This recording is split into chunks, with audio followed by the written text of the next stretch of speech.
তমলুকের বিধ্বংসী আগুন মাশরুম কারখানায়। পূর্ব মেদিনীপুর জেলার শহীদ মাতঙ্গিনী ব্লকের কাকরাদা গ্রামে মাশরুম কারখানায় বিধ্বংসী আগুন লাগে। একটি মাশরুম কারখানায় ঘর মজুত করা ছিল, সেখানে আগুন লাগে। তবে কি কারণে আগুন তা এখনো পর্যন্ত জানা যায়নি।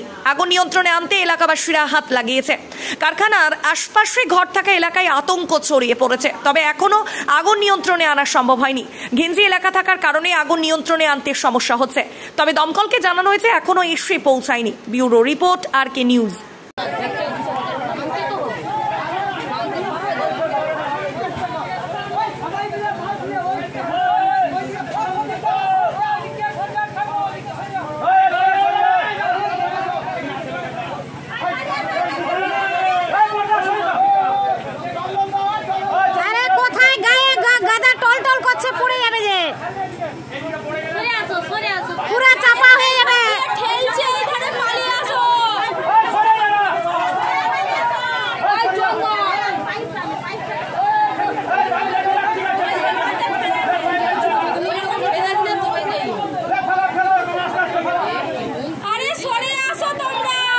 কিরকম জ্বলতিছে গো, খড় যে আছে ভিতরে সব। আরে খড় ঠেল কি ঠেল না রেখে দিয়েছে পাশ থেকে গায়ে পড়বে, পুরাটাই তো জ্বলে গেছে। ওর আর খড় আছে?